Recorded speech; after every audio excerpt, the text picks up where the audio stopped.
আনন্দের জোয়ারে ভাসছে যুক্তরাষ্ট্রের বিভিন্ন শহর। ফল প্রকাশের একদিন পর নীরবতা ভেঙে আবারও কারচুপির অভিযোগ ট্রাম্পের, ঐক্যের ডাক বাইডেনের। We have to stop treating our opponents as our enemies. They are not our enemies, they are American. বিশ্ব নেতাদের অভিনন্দন, একসঙ্গে কাজ করবে বাংলাদেশ। মাইগ্রেশন ইস্যুতে, ক্লাইমেট চেঞ্জ ইস্যুতে আরও কিছু কমন গ্রাউন্ডে আরও গভীরভাবে কাজ করার সুযোগ হবে। প্রবাসীদের অধিকার রক্ষায় কাজ করার আশা বাংলাদেশি কমিউনিটির। আলহামদুলিল্লাহ, জো বাইডেন যে আমাদের নতুন প্রেসিডেন্ট হয়েছে, সবাই একসাথে আগায় যাব। দেখছিলেন প্রধান শিরোনাম। রাত 11টার সময় সঙ্গে আছি আমি গোলাম রাব। এবার অন্যান্য শীর্ষ সংবাদ। 2021-22 শিক্ষাবর্ষ থেকে ঢাকা বিশ্ববিদ্যালয়ে ভর্তি পরীক্ষায় থাকছে না ঘ ও চ ইউনিট। অনিশ্চয়তার মুখে 16টি বিষয়, বলছেন সমাজবিজ্ঞানের ডিন, মানতে নারাজ ভিসি। বিজিবিতে যোগ হলো 2টি অত্যাধুনিক হেলিকপ্টার। জলস্থলের পাশাপাশি বিচরণ থাকবে আকাশেও। উদ্বোধন করে প্রধানমন্ত্রী বললেন, সীমান্ত সুরক্ষায় কাজ করছে সরকার। জো বাইডেনের ঐতিহাসিক বিজয়ের পর আনন্দের জোয়ারে ভাসছে যুক্তরাষ্ট্রের বিভিন্ন শহর। সর্বোচ্চ ভোট পেয়ে জয়ের পর প্রথম ভাষণে ঐক্যের ডাক দেন যুক্তরাষ্ট্রের নবনির্বাচিত প্রেসিডেন্ট বাইডেন। বিশ্ব যুক্তরাষ্ট্রের সম্মান পুনঃপ্রতিষ্ঠা করার প্রত্যয় ব্যক্ত করেন তিনি। সব মার্কিনকে নিয়েই সামনে এগিয়ে যাওয়ার আশা প্রকাশ করেন বাইডেন। তার রানিং মেট ক্যামেলা হ্যারিসও যুক্তরাষ্ট্রের প্রথম নারী ভাইস প্রেসিডেন্ট হিসেবে ইতিহাস গড়েছেন। ডেলওয়্যার অঙ্গরাজ্য থেকে আরও জানাচ্ছেন হাসানুজ্জামান সাকিব। সমর্থকদের এমন উল্লাসের মাঝেই মঞ্চে আসেন বিজয়ী Biden. And I'm humbled by the trust and confidence you placed in me. I pledge to be a president who seeks not to divide, but unify. Who doesn't see red states and blue states, only sees the United States. Democrats, Republicans, Independents, progressives, moderates, conservatives, young, old, urban, suburban, rural, gay, straight, transgender, white, Latino, Asian, Native American. I mean it, especially those moments, and especially for those moments when this campaign was at its lowest ebb. The African-American community stood up again for me. You've always had my back, and I'll have yours. বাইডেনের আগে বক্তব্য রাখেন প্রথম নারী vice president নির্বাচিত ক্যামেলা Harris. Dream with ambition, lead with conviction, and see yourselves in a way that others may not, simply because they've never seen it before. President নির্বাচিত হতে 270টি ভোটের প্রয়োজন হয়। বাইডেনের এখানে আসতে পেরে খুব আনন্দিত এবং আমরা তার মঙ্গল কামনা করছি। একটুখানি বাইডেনের যে গাড়িটা দেখলাম তাতেই সন্তুষ্ট। আলহামদুলিল্লাহ, জো বাইডেন যে আমাদের নতুন প্রেসিডেন্ট হয়েছে, আমার খুবই এক্সাইটেড। এই দেলোয়ারে যেমন তেমনি বাংলাদেশি অধ্যুষিত নিউ ইয়র্ক, লস অ্যাঞ্জেলেস সহ হাসানুজ্জামান সাকি, সময় সংবাদ, Democratic party headquarter, Wilmington, Delwar. এদিকে নির্বাচনের ফলাফল ঘোষণার একদিন পর অবশেষে নীরবতা ভাঙলেন মার্কিন প্রেসিডেন্ট ডোনাল্ড ট্রাম্প। স্থানীয় সময় রোববার সকালে এক টুইট বার্তায় তিনি আবারও পুরো নির্বাচন পদ্ধতি নিয়ে প্রশ্ন তুলেছেন। ট্রাম্প অভিযোগ করে বলেন, মার্কিন ইতিহাসের সবচেয়ে বেশি জালিয়াতি হয়েছে এবারের নির্বাচনে। তিনি পেনসিলভেনিয়া নিয়ে সুপ্রিম কোর্টের আদেশের কথা মনে করিয়ে দেন। একই সঙ্গে ডাকযোগে ভোটের গ্রহণযোগ্যতা নিয়ে আবারও প্রশ্ন তোলেন ট্রাম্প। পুরো নির্বাচনী প্রক্রিয়া ভেবে দেখা উচিত বলেও মনে করেন ট্রাম্প।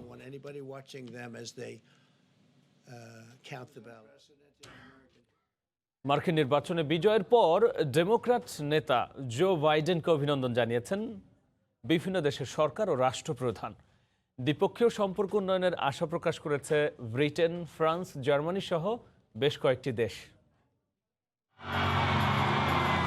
মার্কিন প্রেসিডেন্ট নির্বাচনে জো বাইডেনের বিজয় নিশ্চিত হওয়ার পর থেকেই তাকে অভিনন্দন জানিয়ে একের পর এক টুইট করে যাচ্ছেন বিশ্ব নেতারা।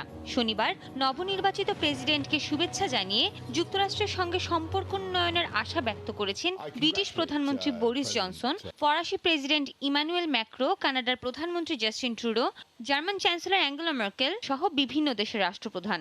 ইসরায়েলের প্রধানমন্ত্রী বিনিয়ামিন নেতানিয়াহু তার টুইটে বিদায়ী প্রেসিডেন্ট ডোনাল্ড ট্রাম্পকে ধন্যবাদ জানিয়ে বাইডেনের সঙ্গে দীর্ঘদিনের বন্ধুত্বপূর্ণ সম্পর্কের কথা স্মরণ করেন। বাইডেনকে অভিনন্দন জানিয়েছেন জর্ডান, সংযুক্ত আরব আমিরাত, কাতার সহ মধ্যপ্রাচ্যের বিভিন্ন দেশের রাষ্ট্রপ্রধানরাও। সৃষ্টি ঘটক, সময় সংবাদ। বাইডেনের নেতৃত্বে বিশ্ব শান্তি প্রতিষ্ঠা, আন্তর্জাতিক সহযোগিতা ও জলবায়ু ইস্যু নতুন মাত্রা পাবে বলে আশাবাদ ব্যক্ত করেছেন প্রধানমন্ত্রী শেখ হাসিনা। প্রেসিডেন্ট নির্বাচিত হওয়ার পর তাকে লেখা এক অভিনন্দন বার্তায় শেখ হাসিনা বলেন, রোহিঙ্গা সংকট সমাধানেও কাজ চলবে একসঙ্গেই। প্রেসিডেন্ট নির্বাচিত হওয়ার খবরে রোববার প্রধানমন্ত্রী শেখ হাসিনা অভিনন্দন বার্তা পাঠান জো বাইডেনকে। তিনি বলেন, ৪৬তম প্রেসিডেন্ট হিসেবে বাইডেনের নেতৃত্বে শান্তি ও সমৃদ্ধির প্রশ্নে এগিয়ে নেবে যুক্তরাষ্ট্র সহ পুরো বিশ্বকে। সন্ত্রাস ও জঙ্গিবাদ দমন ইস্যুতে দুদেশ একসঙ্গে কাজ করবে বলেও জানান প্রধানমন্ত্রী। এছাড়াও অভিনন্দন বার্তায় ফার্স্ট লেডি ডক্টর জিল বাইডেনকে বাংলাদেশ ভ্রমণের আমন্ত্রণ জানান শেখ হাসিনা। যুক্তরাষ্ট্রে নতুন প্রেসিডেন্ট আসায় বাংলাদেশের সঙ্গে সম্পর্কের কোনো পরিবর্তন হবে না বলে জানিয়েছেন পররাষ্ট্র প্রতিমন্ত্রী শাহরিয়ার আলম। পররাষ্ট্র মন্ত্রণালয়ে সংবাদ সম্মেলনে তিনি একথা বলেন। এই নির্বাচনে বাংলাদেশের সাথে মার্কিন যুক্তরাষ্ট্রের সম্পর্কের কোনো পরিবর্তন হবে না। আরও কিছু কমন গ্রাউন্ডে আরও গভীরভাবে কাজ করার সুযোগ হবে। মাইগ্রেশন ইস্যুতে, ক্লাইমেট চেঞ্জ ইস্যুতে, মুক্ত বাণিজ্যের ক্ষেত্রে, রোহিঙ্গা সংকটটি 17 সালে এবং 16 সালে 2 বছরই বড় আকারে দেখা দিয়েছে, কিন্তু সমস্যাটা কিন্তু নতুন নয়। নির্বাচনে আমরা প্রত্যাশা করি মিয়ানমারে গণতন্ত্রের ধারা অব্যাহত থাকবে। যেই রাষ্ট্র ক্ষমতায় অধিষ্ঠ হন, আমরা তাদের সাথে এনগেজড হব এবং বসবো, এবং অতীতে যে চুক্তিগুলি হয়েছে সেই চুক্তিগুলি অনুযায়ী তারা ব্যবস্থা নেবেন। এদিকে ফল ঘোষণার পরপরই যুক্তরাষ্ট্র জুড়ে আনন্দ উল্লাস করেন ডেমোক্র্যাটরা।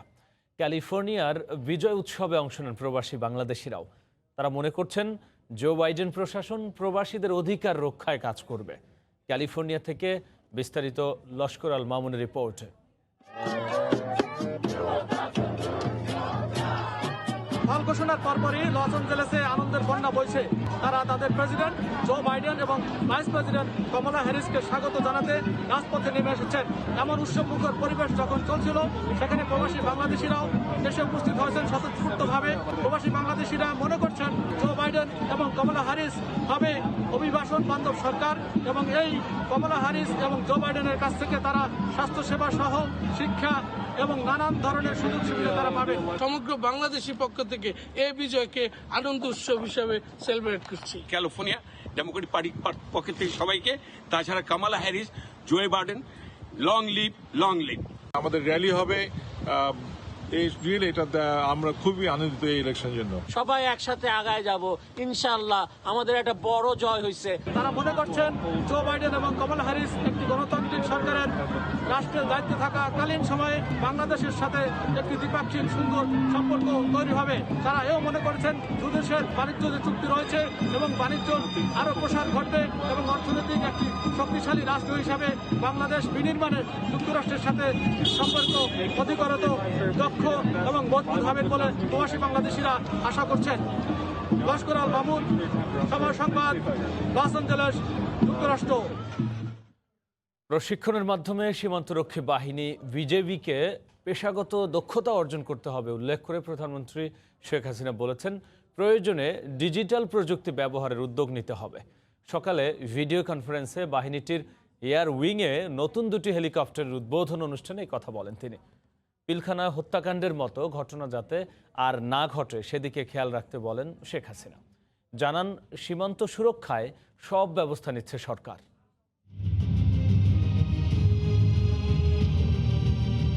225 বছরের পুরনো সীমান্তরক্ষী বাহিনী বর্ডার গার্ড বাংলাদেশ বা বিজিবি সময়ের সঙ্গে সঙ্গে দেশের সীমান্তে চ্যালেঞ্জিং হয়েছে নিরাপত্তার ইস্যুটি।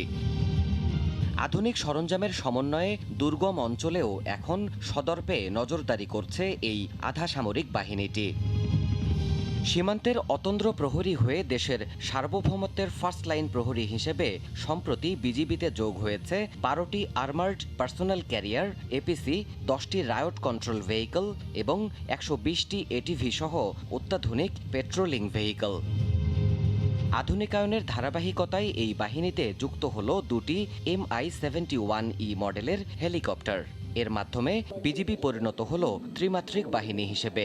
গণভবন থেকে ভিডিও কনফারেন্সে পিলখানায় যোগ দিয়েছিলেন প্রধানমন্ত্রী শেখ হাসিনা।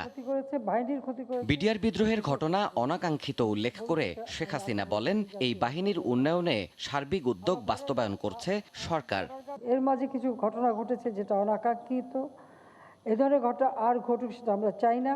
নিজেদেরও যেমন ক্ষতি করেছে, বাহিনীর ক্ষতি করেছে, দেশের ক্ষতি করেছে। বিজিবিতে উন্নত প্রশিক্ষণের মাধ্যমে আমি তাদের পেশাগত দক্ষতা নিশ্চিত করতে চাই। প্রশিক্ষণের মাধ্যমে বিজিবির অপারেশনাল সক্ষমতা বাড়ানোর তাগিদ দিয়ে প্রধানমন্ত্রী জানান, ট্যাঙ্ক বিধ্বংসী মিসাইল কেনার প্রক্রিয়া শুরু হয়েছে।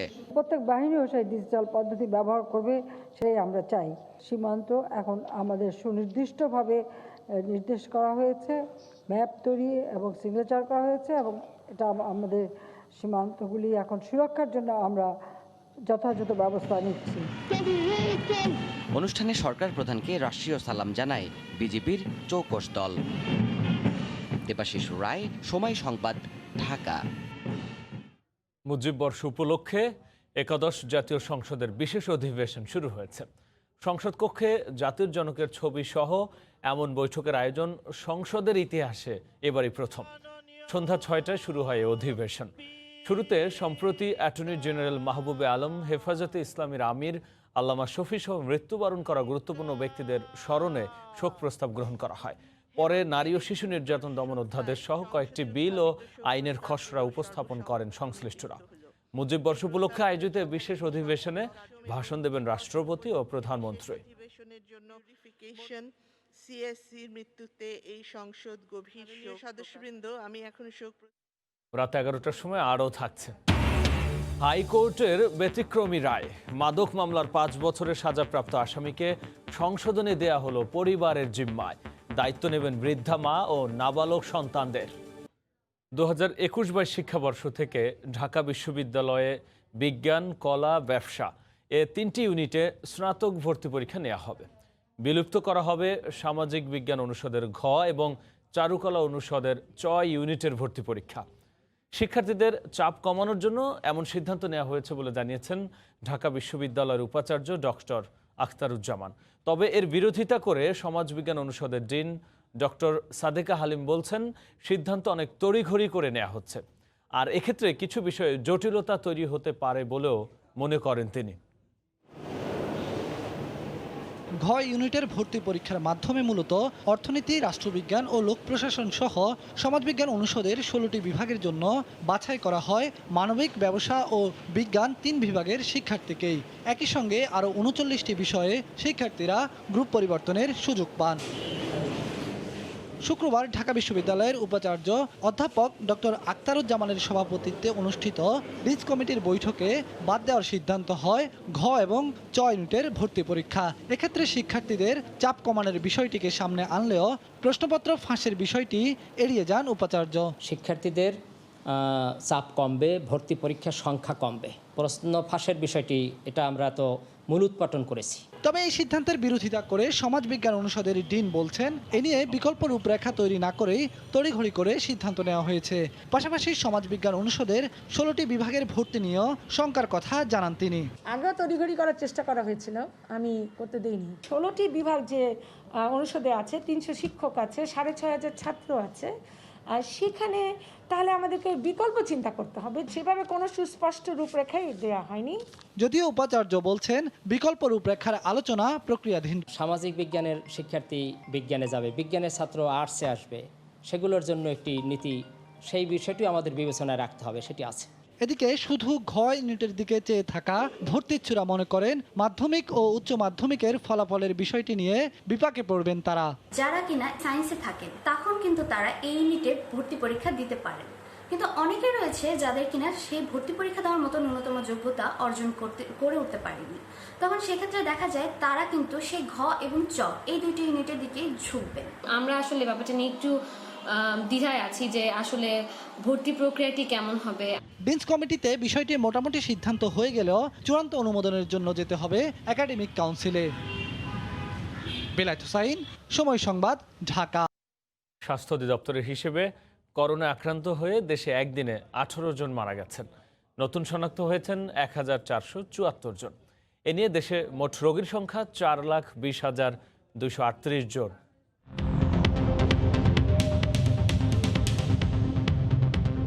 দেশে একদিনে নমুনা পরীক্ষা করা হয়েছে 12,760 জনের। এ পর্যন্ত মোট নমুনা পরীক্ষা হয়েছে 24,42,602 জনের।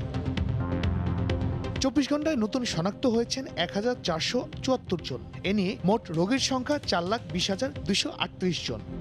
24 ঘন্টায় মারা গেছেন 18 জন। এ পর্যন্ত করোনা আক্রান্ত হয়ে মারা গেলেন 6,067 জন।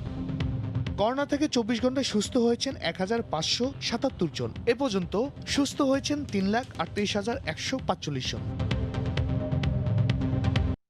অত্যাধুনিক দুটি হেলিকপ্টারের মাধ্যমে সীমান্তরক্ষী বাহিনী বিজিবি ত্রিমাত্রিক সক্ষমতা অর্জন করল। এখন থেকে জল ও স্থলের পাশাপাশি আকাশেও বিচরণ থাকবে বিজিবির। সীমান্ত রক্ষার অতন্দ্র প্রহরী বাংলাদেশ বর্ডার গার্ড বিজিবি আধুনিকায়নের মাধ্যমে দিন দিন সক্ষমতায় সুদৃঢ় হচ্ছে বাহিনীটি।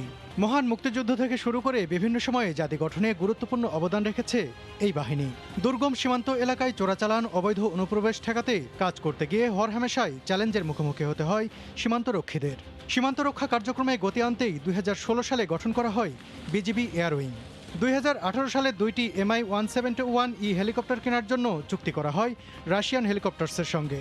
এবছরের শুরুতে হেলিকপ্টার দুটি বাংলাদেশে আসে। এরপর প্রশিক্ষণ শেষে বর্ণাঢ্য আয়োজনে রোববার পিলখানায় এর উদ্বোধন করেন প্রধানমন্ত্রী শেখ হাসিনা।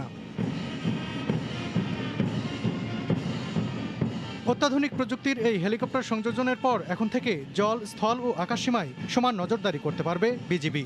এর মাধ্যমে বিজিবি ত্রিমাত্রিক সক্ষমতা অর্জন করল।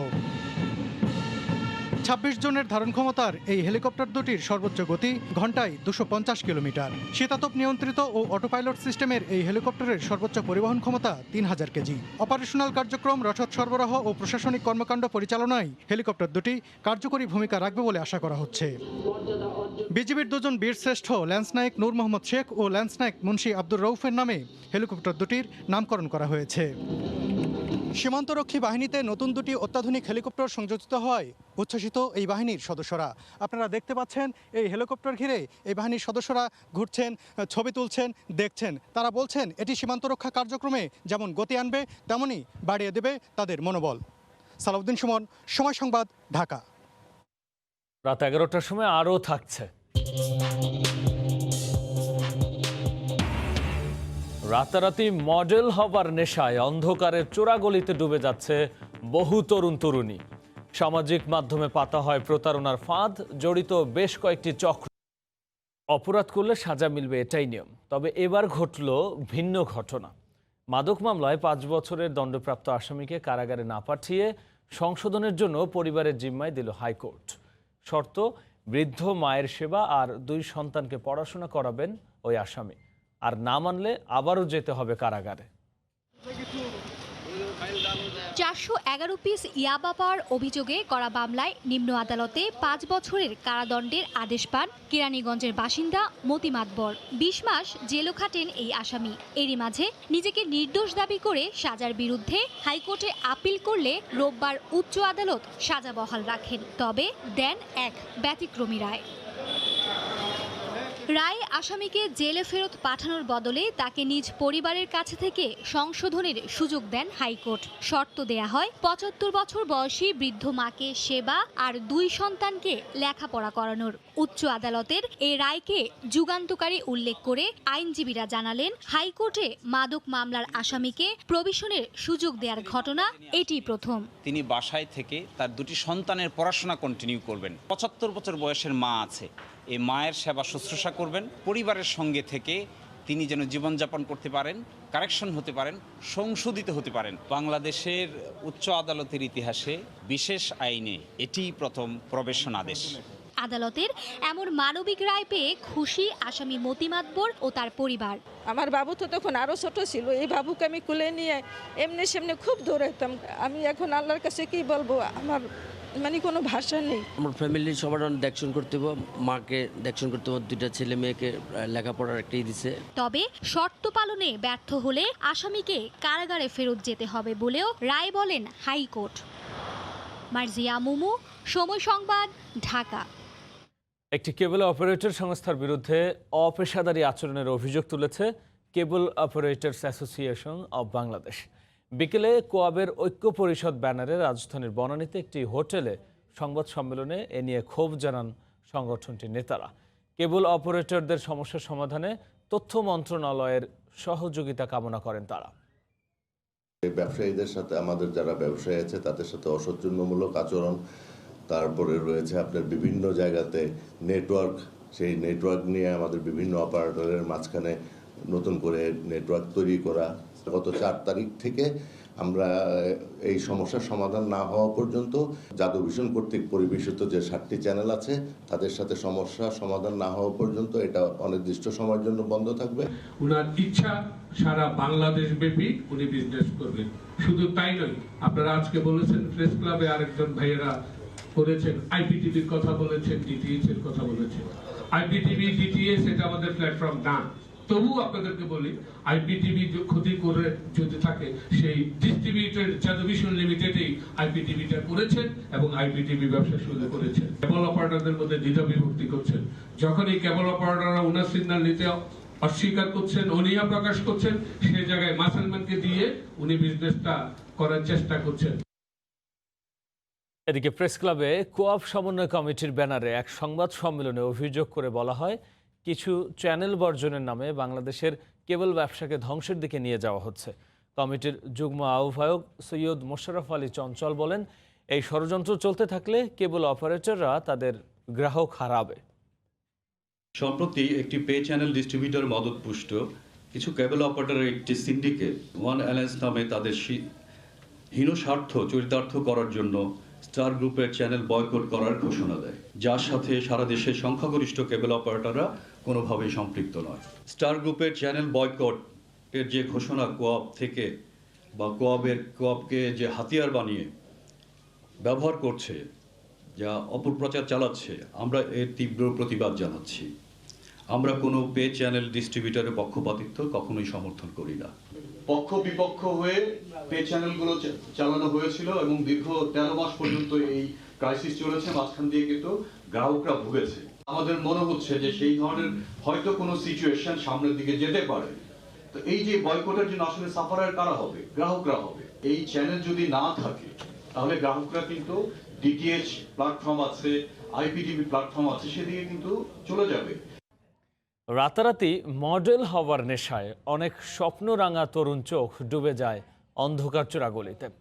তাদের স্বপ্নকে পুঁজি করেই গড়ে উঠেছে একটি চক্র, যারা মূলত ফাঁদ পাতে সামাজিক নানা যোগাযোগ মাধ্যমকে ব্যবহার করে। গ্ল্যামার জগতের কর্ণধার ও বিশেষজ্ঞদের পরামর্শ, সচেতনতার নিয়ন্ত্রণই পারে তা রুখে দিতে। অনুসন্ধান শাতিলা শারমিনের, ক্যামেরায় ছিলেন রেজাউল হক রিপোর্ট।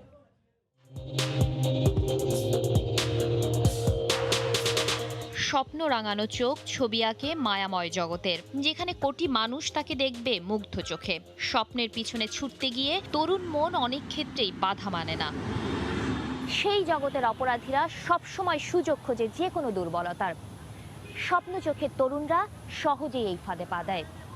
আর গ্ল্যামার এবং চাকচিক্যের যে দুনিয়া, সেই দুনিয়ায় যে অপরাধগুলো ঘটে সেগুলোর প্রচার প্রচারণা না থাকার কারণে অপরাধীরা সহজেই পার পেয়ে যায়। এখন অপরাধী খুব সহজেই ফেসবুক, ইনস্টাগ্রাম, হোয়াটসঅ্যাপের মতো সামাজিক যোগাযোগ মাধ্যমকে ব্যবহার করে প্রতারণার ফাঁদ পাতে। দুই একটা ধরার মাধ্যমে যে সব শেষ হয়ে যাচ্ছে তা তো না। বিষয়টা হচ্ছে যেহেতু এর সংক্রমণটা যেহেতু বাড়ছে, অতএব এটা থেকে গোড়া থেকেই এটা কাজ করতে হবে। অন্ধকার এই জগতের নিদারুণ অভিজ্ঞতার কথা জানান এক তরুণ।